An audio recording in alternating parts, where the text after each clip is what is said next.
मैं हूं अमित भाई। मंच दूसरा है लेकिन अंदाज वही है। आप में से ज्यादातर लोग मुझे वैसे तो क्रेजी एक्सवाइजी के नाम से जानते होंगे, लेकिन अगर जिनको नहीं पता है कि क्रेजी एक्सवाइजी क्या है तो भाई सिंपल है, यूट्यूब पर जाओ, सर्च करो क्रेजी एक्सवाइजी, आपको हमारा चैनल मिल जाएगा। हमारे यूट्यूब पर 21 मिलियन सब्सक्राइबर्स हैं। लेकिन गाइस बात ये नहीं है, मुद्दे की बात ये है कि ये जो 21 मिलियन सब्सक्राइबर्स हैं ये किसी टाइम में जीरो भी थे, और जीरो से 21 मिलियन सब्सक्राइबर्स तक का जो सफर है वो किस तरीके का रहा, क्या क्या चैलेंजेस आई, मेरी जिंदगी जो है उस टाइम पर कैसी रही, उस सब के बारे में आज हम बात करने वाले हैं। गाइज मेरी कहानी की शुरुआत हुई राजस्थान के अलवर जिले के एक छोटे से गांव से। और हमारे इंडिया के गांव में अक्सर यार एक प्रॉब्लम रहती है कि लोगों की जो माइंडसेट है वो आज और कल तक ही सीमित रहती है। वो लॉन्ग टर्म का जनरली नहीं सोचते हैं और उसकी वजह से जनरली कुछ बड़ा नहीं कर पाते। भाई मेरे साथ भी सेम वही केस था। मेरी स्कूलिंग गांव के एक लोकल स्कूल से हुई, जहां पर एक्चुअली में हम लोग जमीन पर बैठकर ही पढ़ा करते थे। जो दरी पट्टी बिछाते हैं तो नीचे फर्श पर बैठते हैं, कोई ऐसा हाई फाई स्कूल नहीं था। मैं अपने स्कूल में बढ़िया से टॉपर था, एकदम मजे में जिंदगी चल रही थी। स्कूल के बच्चे मुझे साइंटिस्ट बुलाते थे, सब बढ़िया चल रहा था। मेरे पेरेंट्स ने मेरा जो एडमिशन है वो एक इंग्लिश मीडियम स्कूल में करा दिया। जहां पर मैं अपने हिंदी मीडियम में टॉपर हुआ करता था, वहां पर दूसरे स्कूल में जाते ही मैं नीचे से टॉपर बन गया। लगभग 5-6 महीने का टाइम लगा मुझे इंग्लिश में अडेप्ट करने में। लेकिन जब मैंने अपनी 10th क्लास पास करी 2 साल इंग्लिश मीडियम में रहने के बाद में, तो मैंने ठीक ठाक बढ़िया 9.8 सीजीपीए अपने क्लास में बना ली थी, जो कि मेरे लिए तो बहुत बड़ी बात थी। पहला चैलेंज यहाँ खत्म हुआ। लेकिन जैसे ये हुआ उसके बाद में आया दूसरा चैलेंज कि अब आगे क्या करना है। तो मेरे जो पेरेंट्स हैं वो टीचर्स हैं, मदर एंड फादर बोथ। तो उन्होंने मेरे को गाइडेंस ये तो जरूर से दी थी कि कौन सी पढ़ाई करने पर क्या होता है, कौन सा सब्जेक्ट लेने पर आप क्या बन सकते हैं। जैसे कि अगर आपको डॉक्टर बनना है तो बायो लेना है, इंजीनियर बनना है तो मैथ्स लेना है। मेरा थोड़ा साइंस में इंटरेस्ट था, मैंने आपको बताया कि मुझे स्कूल में पहले साइंटिस्ट भी बुलाते थे। तो इसीलिए मैंने डिसाइड किया कि मुझे इंजीनियरिंग करनी है। इंजीनियरिंग के लिए आईआईटी सबसे बेस्ट ऑप्शन है, लेकिन वहां पर जाने के लिए बहुत मेहनत करनी पड़ती है, कोचिंग वगैरह करनी पड़ती है। मैंने बोला अपने पेरेंट्स को कि मुझे आईआईटी में जाना है, तो उन्होंने मेरा एडमिशन कोटा में करवा दिया, जहां पर मैं एक कोचिंग इंस्टीट्यूट से पढ़ा। वहां पर अपने चैलेंजेस थे, लेकिन वो पढ़ाई वाली बात थी जिसमें मुझे ज़्यादा प्रॉब्लम्स नहीं थी। और मैंने 12th क्लास के साथ में आईआईटी में एडमिशन ले लिया। आईआईटी रुड़की में मेटलर्जिकल एंड मटेरियल्स इंजीनियरिंग में मेरा सिलेक्शन हो गया बीटेक के लिए, और मेरा जो एक ड्रीम था वो पूरा हो गया। उसके बाद में आईआईटी में पढ़ाई अपनी जगह बहुत सही है, लेकिन फिर भी मैंने एक चीज़ रियलाइज़ करी, जो कि अगर आप कॉलेज में हैं तो आप लोगों ने भी करी होगी, कि अक्सर ये होता है कि हम पढ़ते जितने टाइम है उसके अलावा मुझे लगता है कि आधे से भी जो ज़्यादा टाइम है वो फ्री रहता है और वो काइंड ऑफ वेस्ट हो जाता है। होता है ना आपके साथ में भी ऐसा? अगर आप कॉलेज में पढ़ते हैं या पहले पढ़े हैं तो आप सभी को पता है कि ऐसा होता है। मेरे साथ भी हो रहा था, आईआईटी में भी हो रहा था। तो मुझे लगा कि यार इस टाइम को जो है वेस्ट नहीं करना है, इस टाइम को प्रॉपरली यूटिलाइज करना है। लेकिन समझ में ये नहीं आ रहा था कि क्या करना है। अब मैं आपको बताता हूँ कि करना क्या होता है ऐसे केस में, जो मैंने भी किया। छोटी छोटी चीज़ें होती हैं जिनको हम थोड़ा लाइटली ले लेते हैं, उनको उतना सीरियसली नहीं लेते। जैसे मेरे कॉलेज में सब लोगों को फ्री इंटरनेट था, अनलिमिटेड और काफ़ी फास्ट स्पीड का, और उसको लोग यूटिलाइज कर रहे थे मूवीज़ देखने के लिए, कॉमेडी शोज देखने के लिए।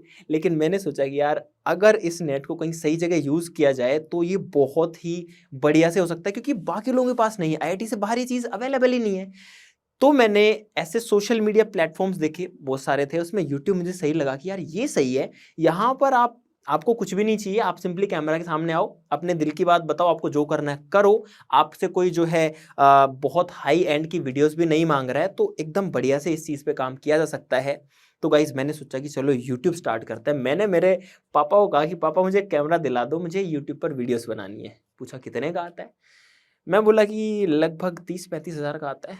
बोले ना ना ना भाई, इतना इन्वेस्टमेंट तो बिल्कुल नहीं करेंगे, क्या मतलब है यार इतना ज़्यादा खर्च करने का, इतने में तो बहुत सारी बुक्स आ जाएंगी, कुछ कुछ आ जाएंगी, कुछ नहीं होगा इन सब से। आपको पता है टिपिकल इंडियन पेरेंट्स जो होते हैं, एक मिडिल क्लास फैमिली में आप भले कहीं पर भी हों, जब तक आप कमाने नहीं लग जाओ, आपके जेब में जो पॉकेट मनी आती है, जो खुद के खर्चे के लिए पैसा आता है, वो आता है 4-5 हज़ार रुपये, ठीक है, इससे ज़्यादा नहीं आता है। और 4-5 हज़ार रुपये में कैमरा लेना इम्पॉसिबल था, क्योंकि खुद का भी जो है खुद का खर्च भी निकालना है। तो एक चीज़ मेरे दिमाग में और थी कि यार मुझे कुछ भी करके अपने 18 साल की उम्र होने से पहले कुछ अर्निंग्स करनी है, और अर्निंग स्टार्ट करनी है बेसिकली, जिससे कि मेरे पास में कुछ पैसा आए और मैं कुछ कर सकूं। तो इसीलिए कैमरा आया नहीं, तो मैंने क्या किया कि अपने ईयरफोन्स के माइक को यूज करके वीडियो बनाना स्टार्ट किया। कैमरा नहीं था तो वीडियो में मैं भी नहीं था। मैंने अपना चैनल स्टार्ट किया जिसका नाम था टॉप एंड मोस्ट, और वहां पर मेरा टारगेट था कि जो भी टॉप टॉप की चीजें हैं, टॉप 5 टॉप 10 उस तरीके की। वहां पर मैंने जो पहली वीडियो डाली, वीडियो बड़ी इंटरेस्टिंग थी, टॉपिक बहुत इंटरेस्टिंग था, इंडियाज टॉप 10 रिचेस्ट बेगर्स, यानी कि भारत के 10 सबसे अमीर भिखारी। सोचने में बहुत ही मस्त है ना। इस तरीके मैंने काफी टॉपिक्स पर वीडियोस बनाई, जैसे कि India's top 10 best colleges, top 10 tourist places, top 10 haunted places, इस तरीके के वीडियोस बनाए। जैसे कैसे करके मैंने यूट्यूब में अपना कदम रखा, एडिटिंग सीखा, इसी बहाने बढ़िया से सीख गया। अब थोड़े टाइम मैंने वीडियोस डाली, व्यूज आए नहीं उतने अच्छे से। कोई वीडियो के ऊपर 100 व्यूज आए, किसी पर 150 आए, बस इतने ही आते थे उस टाइम पे। तो मैंने सोचा थोड़ा शॉर्टकट अपनाने की सोची। मैंने कुछ लोगों की जो कॉपीराइटेड वीडियोस थी वो उठा करके और उसमें से चीज़ें काट काट करके अपने चैनल पर अपलोड कर दी, जिन पर एकदम से व्यूज़ काफ़ी ज़्यादा आ गए। और मैं खुश हो गया यार कि यार ये सब बढ़िया है। कुछ अर्निंग मेरी वीडियोस ने करी और कुछ अर्निंग जो है वो कॉपीराइटेड वीडियोस ने भी करी। और मैंने अपनी जो पहली अर्निंग थी, जो कि लगभग 1,20,000 रुपए थी, वो कमा ली, जो कि बहुत ज़्यादा थी मेरे लिए उस टाइम पे, जो कि मेरे बैंक अकाउंट में आ गई। और मुझे लगा कि यार ये तो बढ़िया शुरुआत यहाँ पर हो गई है। उसके बाद में यूट्यूब का जो एल्गोरिथम था उसको मैं अच्छे से समझ चुका था, और मैंने सोचा यार इसमें बहुत सारी चीज़ें ऐसी हैं जिनको अगर मैं यूज़ करूँ तो इससे पैसा ज़रूर से कमा सकता हूँ, क्योंकि पैसा भी एक फैक्टर दिमाग में रहता ही है। तो मैंने क्या किया कि कई म्यूज़िक कंपनीज़ के, कई बड़े-बड़े लेबल्स के बहुत सारे सॉन्ग्स हो गए और बहुत सारे टीवी शोज़ हो गए, अवार्ड शोज़ हो गए, उनको अपलोड किया यूट्यूब पर दूसरे-दूसरे चैनल्स बना करके। और मुझे पता था कि यहाँ पर जो यूट्यूब का रिस्पॉन्स है वो बहुत ही अच्छा आएगा, क्योंकि एल्गोरिथम जो है उसको मैं थोड़ा-सा समझ चुका था यूट्यूब के को, जो कि कहीं न कहीं प्लस वाली बात भी थी, प्लस पॉइंट था। बट जो काम मैं कर रहा था, जो रास्ता मैंने अपनाया गाइस, वो एक्चुअली में सही नहीं था, वो शॉर्टकट ही था। मैं दिन रात सुबह शाम अपना खाना पीना छोड़ के, अपने कॉलेज के ट्रिप छोड़ के उसी चीज में लग गया पूरा एकदम। और मैंने 80 चैनल्स बना लिए। 80 चैनल्स पे मैं कुछ कुछ अपलोड किया करता था। ये सब क्रेजी एक्सवाइजी, और इस सबसे पहले की बात है जो कि ज्यादातर लोगों को नहीं पता है। तो उस टाइम पर सारे चैनल जो है चलने लग गए, थोड़ी थोड़ी रेवेन्यू जो है आने लग गई। और एक्चुअली में मैंने लगभग 4 से 5 लाख रुपए कमा लिए, जो कि मेरे YouTube से एडसेंस में तो चले गए, लेकिन एडसेंस से मेरे अकाउंट में नहीं आए थे। और एक दिन ऐसा हुआ जब मैंने देखा, मेरे पास एक YouTube से मेल आया कि आपका जो YouTube चैनल है वो टर्मिनेट हो गया है कॉपीराइट की वजह से। मैंने खोल के देखा, मुझे लगा यार ये तो बहुत बड़ी गड़बड़ हो गई है। मैंने सोचा चलो कुछ पैसे कमा लिए, उससे कुछ कर लेंगे। उसके कुछ दिन बाद जब एडसेंस से पेमेंट आनी थी तो मेरे पास दूसरा मेल आया कि आपका एडसेंस भी टर्मिनेट हो चुका है। और जो पैसा मैंने कमाया था वो सारा का सारा चला गया, और मैं एकदम होपलेस हो गया कि भाई ये चीज़ मेरे बस की नहीं है, मुझे इस चीज़ को शुरू ही नहीं करना चाहिए था, मैंने अपना टाइम यहाँ पर वेस्ट कर दिया, एक गलत डिसीजन मैंने लिया। ये मेरे साथ ही था ये तो एक्चुअली में यहाँ पर हुआ ये था कि डिसीजन मेरा गलत ये था कि मैंने शॉर्टकट चुना, क्योंकि गलती यूट्यूब की नहीं थी। अगर हम किसी का कॉपीराइटेड कंटेंट यूज करेंगे तो भाई उस पर स्ट्राइक आ सकती है, और सारे के सारे कंटेंट को यूट्यूब ने उड़ा दिया। जो मेरी खुद की मेहनत थी, जहां पर मैं टॉप 10 की वीडियोस बनाता था, वो भी गया। यानी जो खुद की मेहनत की चीज़ थी वो भी गई। और आपको भी यही कहना चाहता हूँ कि भाई अगर आपको लगता है कि ये चीज़ शॉर्टकट है, ये चीज़ मुझे बहुत आसानी से मेरे टारगेट पे लेके जा रही है, लेकिन ये चीज़ आपको फील होता है कि उतनी सही नहीं है, तो मैं आपको दावे से कह सकता हूं कि आप अगर उस पर जाएंगे तो बहुत ज़्यादा चांसेस है कि आप फेल हो जाएंगे। आप उस चीज़ को छोड़ दीजिए। रास्ता थोड़ा सा मुश्किल हो, थोड़ा सा कठिन हो, उसी को चुनिए, लेकिन वो जो चीज़ है आपको एक स्टेबल पोजीशन पर लेकर जाएगी। और आप अगर वहां पहुंचेंगे तो उसके बाद में आप बहुत तेजी से ग्रोथ कर पाएंगे। ये मेरी खुद की लाइफ का एक्सपीरियंस रहा है। तो वहां पर मेरा सब कुछ खत्म हो चुका था। मैंने डिसाइड कर लिया कि यार मुझे यूट्यूब चलाना ही नहीं है। मैंने सोच लिया मुझे करना ही नहीं है यूट्यूब, ये मेरे काम की चीज़ ही नहीं है। ये मेरे साथ ही हो रहा था। अब मैं सोचता हूँ तो मुझे बहुत अजीब सा लगता है ये चीज़ सोच के। तो लगभग 2 महीने में शांत रहा, मैंने कुछ नहीं किया, यूट्यूब का नाम भी नहीं लिया, क्योंकि इतना तगड़ा झटका लगा था ना यार वो। लेकिन उसके बाद में वो जो कीड़ा है दिमाग में वो तो चलेगा। जब इतनी चीज़ें यूट्यूब की समझ ली, इतनी चीज़ें सीख ली, एल्गोरिथम को समझ लिया, तो कीड़ा फिर से चला दिमाग में कि यार इतना कुछ पता है, इसको वेस्ट तो नहीं होने देना चाहिए। लेकिन तब मेरे पास में एक एडवांटेज आ चुका था कि थोड़ा सा पैसा मैंने यूट्यूब से कमा लिया था, और उसकी मदद से मैंने सोचा कि यार एक काम करते हैं, चलो फिर से यूट्यूब में घुसते हैं और अब मैं जो भी करूंगा उसमें कोई शॉर्टकट नहीं लूंगा, उसमें कोई भी आसान रास्ता नहीं लूंगा। जो करूंगा अपनी मेहनत से करूंगा, होगा तो होगा, नहीं होगा तो नहीं होगा, लेकिन मैं अपना 100% दूंगा। और मैंने डिसाइड किया कि अब मैं कुछ ऐसा कंटेंट बनाऊंगा जिसमें मैं खुद रहूंगा और पूरा जो ऑडियो वीडियो है सब कुछ मेरा खुद का रहेगा। मैंने ये प्लान किया कि 100 वीडियोस मुझे बनानी है कम से कम, क्योंकि मुझे पता था कि YouTube 5, 10, 15, 20 वीडियोस बना करके नहीं चलता है। गाइस, हमारे जीवन में ज़्यादातर जो चीज़ें होती है हम उसको थोड़ा सा करते हैं और होपलेस हो जाते हैं और उसको छोड़ देते हैं। लेकिन ये चीज़ लगभग हर चीज़ में वैलिड है, यूट्यूब में तो कुछ ज़्यादा ही है कि अगर आपको फेलियर मिल रहा है तो इसका मतलब ये नहीं है कि आपको छोड़ देना चाहिए होपलेस होकर के। ये आपको जानबूझ करके यूट्यूब देता है, आपको व्यूज जानबूझ करके नहीं देता है, क्योंकि उसकी बहुत सारी मजबूरियां हैं, वो हर किसी को व्यूज नहीं दे सकता। लेकिन अगर आपकी वीडियोस पर रिस्पांस अच्छा आएगा, अगर लोग आपकी वीडियोस में इंटरेस्ट लेंगे, तो आपको जरूर से जो है यूट्यूब ग्रोथ करेगा, टाइम जरूर से लेगा उसमें। तो ये चीज की मुझे पहले से समझ थी कि कुछ ऐसा होने वाला है। अच्छी बात ये थी कि मेरे पास थोड़ा सा पैसा था जो कि मैंने यूट्यूब से कमाया था, और उसकी मदद से इस बार जो है मैं कैमरा खरीद पाया। फाइनली मेरे पास में एक कैमरा और एक माइक आ गया, तो अब मैं फ्री था वीडियोस बनाने के लिए। लेकिन चैलेंजेस यहाँ खत्म नहीं हुए, क्योंकि बात वही है कि लाइफ होती ही कुछ ऐसे है, सभी की ही ऐसे होती है कि सोचते कुछ हैं लेकिन एक प्रॉब्लम सोल्व नहीं होती, दूसरी उससे पहले खड़ी रहती है, तैयार रहती है। मैं जब कैमरा के सामने खड़ा हुआ, मैंने देखा कि यार मुझे तो कैमरा में बोलना ही नहीं आ रहा, क्योंकि मैं बहुत ही इंट्रोवर्ट था उस टाइम पे। किसी से बात करने में मुझे बहुत दिक्कत होती थी, मैं अपने आप को अच्छे से एक्सप्रेस नहीं कर पाता था। जो कि अगर आप कहोगे कि यार अमित भाई ये आप क्या कह रहे हो, भाई ये एक्चुअली में मेरे साथ में केस था। अभी मैं जितना जो कुछ बोल रहा हूँ ये बहुत टाइम की बात है और बहुत टाइम दे करके ऐसा हुआ है गाइस। लेकिन उस टाइम एक्चुअली में ऐसा था कि मैं कुछ भी नहीं बोल पाया कैमरा के सामने, और मैंने जो जो चीज़ें बोली जब मैंने उसको एडिट पे डाला, मैंने देखा मुझे इतना बेकार लगा कि यार इस वीडियो को कौन देखेगा, ये डालने लायक ही नहीं है। जो फर्स्ट वीडियो थी जो कि अभी भी यूट्यूब पर है, तो मैंने भाई एक तिकड़म लगाया। तिकड़म क्या था कि ऑडियो हटा दो तो किसी को सुनेगा ही नहीं कि वीडियो में था क्या चीज़। तो वीडियो की जो ऑडियो है मैंने सारी हटा दी, थोड़ा सा पार्ट रखा शुरू में आखिरी में, और पूरी में म्यूजिक लगा करके वीडियो बना दी।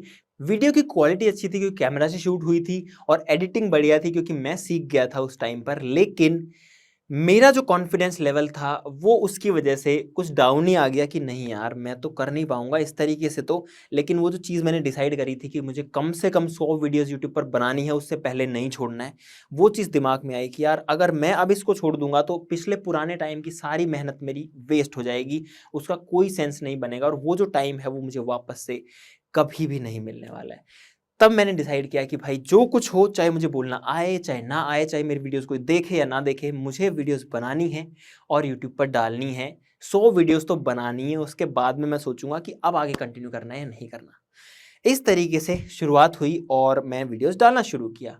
व्यूज़ की अगर बात करें तो पहली वीडियो के ऊपर व्यूज़ आए कुछ 25-30 व्यूज़। एक्चुअली में मैंने कहा यार ये तो बहुत बड़ी प्रॉब्लम है। मैंने वीडियोस को हर जगह शेयर किया, व्यूज़ जैसे कैसे करके 200 पहुंच गए, लेकिन 200 व्यूज़ 200 व्यूज़ से ऊपर बिल्कुल नहीं जा रहे थे। मैंने और वीडियोस बनाई, हर वीडियो का यही हाल कि 200-250 व्यूज़ से ऊपर बिल्कुल नहीं जाना, कोई कोई वीडियो तो 100 भी टच नहीं कर रही थी। ऐसा गाइस 6 महीने तक चला। 6 महीने तक मैंने जो वीडियोस बनाई उस पे जो व्यूज़ थे वो 100, 200, 300 इस रेंज में आते थे, और मुझे वो टाइम अच्छे से याद है। अर्निंग की बात करें, डॉलर्स में तो आप छोड़ दो, वैसे डॉलर्स में दिखाता है, बट रुपीस में भी बात करूं तो कभी 1 रुपए, कभी 2 रुपए, कभी 3 रुपए, बस। मतलब वो पॉइंट्स में, पता है यूट्यूब एग्जैक्ट बताता है। एक फनी बात ये है 1.25 रुपीज तो इस तरीके से मेरी अर्निंग जो है वो शो होती थी, और वो काइंड ऑफ डीमोटिवेटिंग था देख करके। लेकिन मैंने एक चीज़ डिसाइड कर ली थी कि यार मुझे अपने एक फिक्स टारगेट तक तो चीज़ को नहीं छोड़ना है। तो वहाँ पर मैंने कंटिन्यू रखा, और अच्छी बात ये हुई कि लगभग 6 महीने इस तरीके से स्ट्रगल करने के बाद में, बहुत ज़्यादा स्ट्रगल करने के बाद में, मैंने अपने कॉलेज के सारे ट्रिप्स छोड़ दिए। मैं अपने दोस्तों के साथ में ज़्यादा टाइम स्पेंड नहीं करता था। मैं कॉमेडी शोज़ नहीं देखता था। मैं कोई 6-7 महीने में अगर एक मूवी देख लूँ तो वो भी बहुत बड़ी बात थी, जबकि लोग डेली मूवी देखा करते थे। सब कुछ मैंने छोड़ दिया अपनी लाइफ का इसके चक्कर में कि मुझे वीडियोज़ बनानी है, इस चीज़ को एक बार ट्राई करके देखना है। लेकिन इसके बाद में 6 महीने के बाद में यूट्यूब ने थोड़ा सा कुछ वीडियोस को रिस्पॉन्स देना शुरू किया, लोगों को कुछ चीज़ें पसंद आने लगी और तब जाकर के जो चैनल है वो चलने लगा। लेकिन वहाँ पर भी एक दूसरा मेरे पास में प्रॉब्लम आ गया कि मेरे चैनल पर वही वीडियोस चल रही थी जो कि स्पोर्ट्स से रिलेटेड थी। अब मुझे ये पता था कि अगर आप एल्गोरिथम्स के साथ में, यूट्यूब के जो एल्गो उसके साथ में अडेप्ट कर लेंगे जो सिस्टम है यूट्यूब का, तो आप ज़्यादा आगे जा सकते हैं। तो मैंने वही किया और जो स्पोर्ट्स के कंटेंट थे उसकी क्वांटिटीज़ बढ़ा दी। थोड़े और टाइम के बाद में मैंने सारी वीडियोज़ ही स्पोर्ट्स की डालना शुरू कर दी। जिस चैनल का नाम प्रयोगशाला के नाम से स्टार्ट हुआ था, जहाँ पर मैं साइंस एक्सपेरिमेंट्स किया करता था, साइंस की चीज़ों के बारे में बताया करता था, डेमो दिखाया करता था, वो सारा का सारा बदल करके हो गया स्पोर्ट्स के बारे में। चैनल का नाम प्रयोगशाला से स्पोर्ट्सशाला हो गया। यहाँ तक का सफ़र रहा और मैं स्पोर्ट्स की वीडियोस बनाने लग गया। इसके बाद में वो जो कीड़ा था, अब एक्सपेरिमेंट्स वाला, साइंस वाला, वो फिर से आया और मैंने सोचा कि ये तो ठीक है, स्पोर्ट्स वाला चैनल ठीक ठाक चल रहा है, मैं महीने के 10-20 हज़ार रुपये कमा भी रहा हूँ। मैंने सोचा कि अब एक दूसरा चैनल स्टार्ट कर लेते हैं जहाँ पर अपन एक्सपेरिमेंट्स और साइंस वाली चीज़ें दिखा सके। तब जा कर के शुरू हुआ क्रेजी XYZ, जिसका उस टाइम पे नाम था ब्लेड XYZ। ब्लेड XYZ का मतलब ये था कि किसी भी चीज़ को काट करके दिखाना है। मैंने पहली वीडियो बनाई वहाँ पर जिसमें मैंने क्रिकेट बॉल को काट करके दिखाया था कि इसके अंदर क्या होता है, और ऐसी वीडियोस बनाता था। हमने भाई मतलब पता नहीं क्या क्या काट दिया, हमने बिजली का मीटर काट दिया, हमने कीबोर्ड काट दिया, इस तरीके की वीडियोस थी स्टार्टिंग की। लेकिन थोड़े टाइम के बाद मुझे रियलाइज़ हो गया कि यार अगर इतना पर्टिकुलर रहेंगे तो काम नहीं चलेगा, अगर थोड़ा सा वाइड वेराइटी ऑफ कंटेंट में बना सकूँ तो बढ़िया रहेगा। तो वहाँ पर हमने फिर से जो साइंस एक्सपेरिमेंट जो कि हम छोड़ चुके थे उनको लाना स्टार्ट किया, क्योंकि साइंस के बारे में मुझे जो नॉलेज थी वो बहुत अच्छे से हो गई थी। फिर साथ में IIT से मैंने इंजीनियरिंग भी कर ली थी, तो उसने बहुत हेल्प किया इन सब चीज़ों को समझने में कि किस तरीके से जो साइंस वाली चीज़ें वो काम करती हैं। मैं चीज़ों को विद लॉजिक समझाता था और कहीं ना कहीं मेरे जो स्पीकिंग स्किल्स थे, जो मेरा जो रिप्रेजेंटेशन था, वो भी बेटर हुआ टाइम के साथ में, और लोगों को वो चीज़ बहुत अच्छी लगी कि मैं सिंपल तरीके से किस तरीके से चीज़ों को दिखा रहा हूँ और समझा पा रहा हूँ। और तब जाकर एक कॉन्फिडेंस भी आने लगा और क्रेजी XYZ जो है वो चैनल थोड़ा सा चल गया। थोड़ा सा का मतलब है कि 1 लाख सब्सक्राइबर्स हो गए 40 दिन के अंदर, जो कि बहुत बड़ी बात थी उस टाइम पर। आप सब लोगों का जो प्यार है वो मिलने लगा, बहुत अच्छा लगने लगा, खुद पे काम किया, सब चीज़ें करी, 2 मिलियन तक पहुंच गए।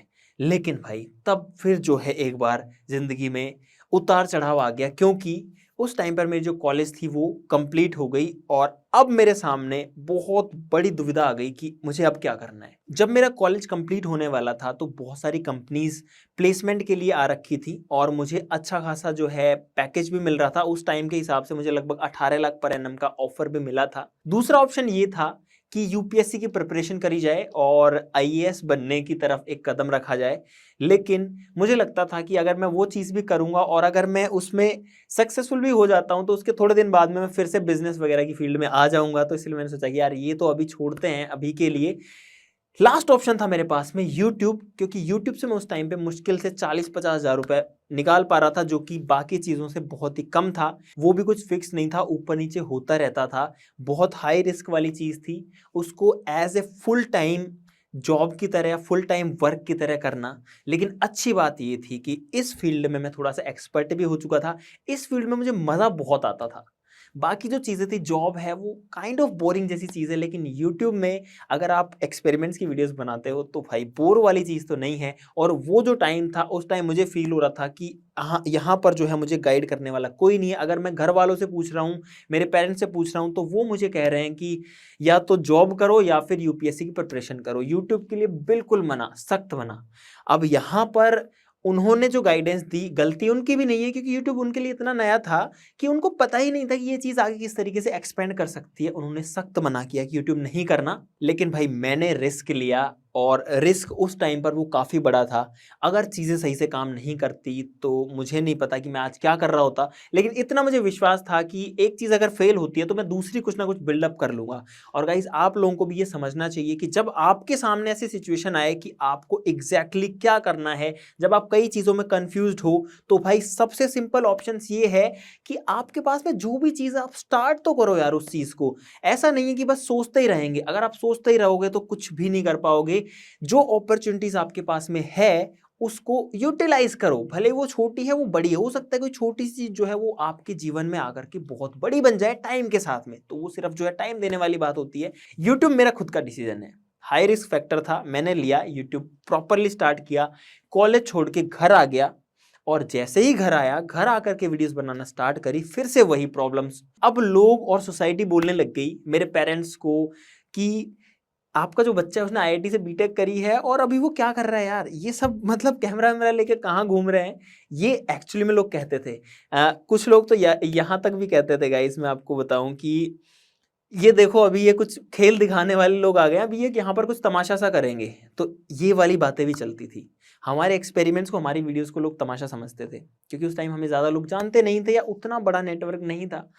तो ऐसा भी हमने सुना है लाइफ में, जो कि अगर उसको उस पर ज़्यादा दिमाग लगा दिया तो आदमी डिमोटिवेट हो जाएगा, लेकिन वैसा नहीं किया मैंने कम से कम। और मैंने अपने घर वालों को समझाया, मैंने अपने पेरेंट्स को समझाया कि मुझे थोड़ा सा टाइम देने दीजिए इस चीज़ पे, अगर नहीं काम करेगी तो मैं और चीज़ें कर लूँगा, लेकिन अभी मैं इसको छोड़ना नहीं चाहता। इसी वजह से मैंने अगर इतना रिस्क लिया है तो यहाँ पर मैं 100% अपना दूंगा।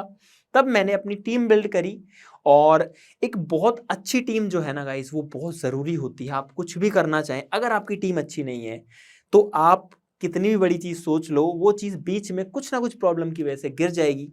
और फॉर्चुनेटली मुझे बहुत अच्छी टीम जो है वो मिली। मैंने सब लोगों को ट्रेन किया बेसिक से, कैमरा चलाना, एडिटिंग, क्योंकि ये सब चीज़ें मैं पहले जान चुका था। और इसी वजह से एक स्ट्रॉन्ग टीम मेरे पास में आ गई और हम लोग वीडियोस पे अब काम कर सकते थे। हमने काम करना शुरू किया, यूट्यूब में ग्रोथ नॉर्मल चलती रही, ऐसा कुछ खास नहीं हुआ, बस यूट्यूब चलता रहा, अपना खर्चा निकलता रहा, बस इससे ज़्यादा कुछ नहीं हो रहा था। लेकिन अब आता है गाइस सबसे इंटरेस्टिंग पार्ट और सबसे चैलेंजिंग पार्ट भी। कोविड आ गया।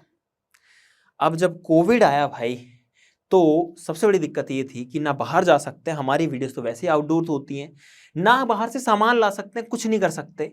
और यहाँ पर एक तो वैसे ही व्यूज़ उतने अच्छे से नहीं आ रहे हैं, अगर वीडियोस बनाना छोड़ दिया तो प्रॉब्लम हो जाएगी। लेकिन गाइज एक बात आपको बताता हूँ, अगर कोई प्रॉब्लम आती है, अगर आप ध्यान से उसको ऑब्जर्व करेंगे तो उसके अंदर कोई ना कोई अपॉर्चुनिटी भी ज़रूर से छिपी होती है। काफ़ी टाइम सोचने के बाद में, जब 5-7 दिन हो गए, बेचैनी हो गई शरीर में कि यार इतने दिन हो गए वीडियोस नहीं बना रहे, तब दिमाग में आया कि अभी एक बहुत अच्छा मौका भी है।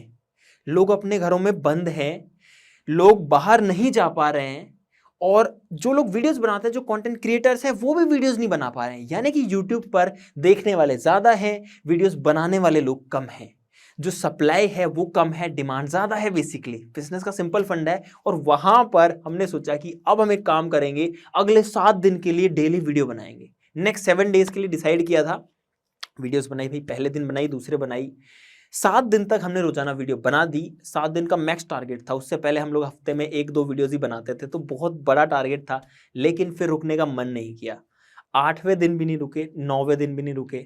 1 महीना हो गया, 2 महीना हो गया, 6 महीना हो गया गाइस, 1.5 साल निकल गया। 1.5 साल हमने बिना एक भी दिन रुके, बिना एक भी दिन हमने वीडियो का शेड्यूल छोड़े डेली वीडियो अपलोड किया। एक दिन भी हमने मिस नहीं किया किसी तरीके से, जो कि मुझे लगता है कि पूरा गेम चेंजर था और बहुत बड़े टाइम के स्पैन में था। 1.5 साल, भले ही मैं बीमार हूँ, भले ही टीम में किसी को कुछ प्रॉब्लम है, ना मैंने छुट्टी करी, ना टीम ने एक दिन की भी छुट्टी करी। Daily shoot, daily edit, daily काम। वहां पर उस चीज ने बहुत बड़ा बूस्ट दिया। लगभग 3 मिलियन से 13 मिलियन हो गए चैनल के ऊपर सब्सक्राइबर्स। आप लोगों का इतना प्यार मिला, इतना सपोर्ट मिला कि भाई उसके बाद में आज आपके सामने 20 मिलियन पर पहुंच चुके हैं। और आप सब लोगों का थैंक यू भी कहना चाहूँगा कि आप सब लोगों ने इतना साथ दिया शुरुआत से। आप लोगों ने मोटिवेट भी किया, आइडियाज़ भी दिए कि अमित भाई ये वीडियो बनाओ यार, ये चीज़ हमको देखनी है, तो उससे भी बहुत ज़्यादा हेल्प मिली। लेकिन हेल्प को ढूंढने वाला होना चाहिए, चीज़ को समझना हमको आना चाहिए कि अगर मुझे समझ नहीं आ रहा कि वीडियो कहाँ से बनाऊँ, भाई कमेंट्स पढ़ लो, कमेंट्स में बहुत सारे आइडियाज़ होते हैं, तो वहाँ से बहुत सारी चीज़ें मिली। इसीलिए सभी लोगों का तहे दिल से थैंक यू सो मच। और भाई लास्ट में आपको यही कहना चाहूँगा, आपने जो है पूरी स्टोरी सुनी, आपकी स्टोरी भी मुझे लगता है कहीं ना कहीं किसी ना किसी पार्ट पे तो मैच कर ही रही होगी, क्योंकि मेरी जो ज़िंदगी थी वो एक आम ज़िंदगी से शुरू हुई और उसी की वजह से मुझे लगता है कि सबके साथ में रिलेट हो पा रही होगी। मुझे नहीं लगता कि कोई भी चीज़ आपको रोक सकती है अपनी मंजिल तक पहुंचने में, और ये मेरा मानना है कि आप जहां जाना चाहते हैं, आपको लगता है कि इतने टाइम में मैं पहुंच पाऊंगा, उससे जल्दी आप वहां पर पहुंचेंगे अगर आप दिल से मेहनत करेंगे। अगर आप खुद के लिए बहाने बनाते जाएंगे हर चीज़ में कि मेरे पास में इतनी सारी प्रॉब्लम्स हैं, मैं कैसे ही कुछ करूंगा यार, वो बंदा तो इतना वेल प्रिविलेज्ड है, उसके पास में बहुत सारी चीज़ें हैं, उसने ऐसे ऐसे किया होगा, अरे मेरे पास तो सारी दिक्कतें हैं। भाई सभी की ज़िंदगी में दिक्कतें होती हैं, किसी की ज़िंदगी ऐसी नहीं है कि बहुत आराम से होती है और सब कुछ ईजिली हो जाता है। तो आप लोग भी प्लीज़, जहां पर भी आपको लगे कि दिक्कत है, टेंशन है, भाई वो पार्ट ऑफ लाइफ है, वो होगा आपके पास में। अगर वो नहीं आ रहा तो आप ग्रोथ ही नहीं कर पाओगे। वो आएगा तभी आप कुछ नया सोचोगे, तभी आप काम करने के लिए अपने कंफर्ट जोन से बाहर निकलोगे, और तभी आप कुछ बड़ा करने के बारे में सोचोगे और बड़ा कर पाओगे। गाइस, इन्हीं वर्ड्स के साथ में थैंक यू कहना चाहता हूं जोश टॉक्स को, जिन्होंने मुझे मौका दिया यहां पर बोलने का। थैंक यू सो मच, आप सभी लोगों का तहे दिल से धन्यवाद, क्योंकि जो कुछ है, जो कुछ आज हम हैं, हमारी टीम है, जो कुछ क्रेजी एक्सवाईजी है, वो आप सब लोगों की वजह से है। अगर आप नहीं होते तो ये कुछ भी नहीं होता। Thank you so much.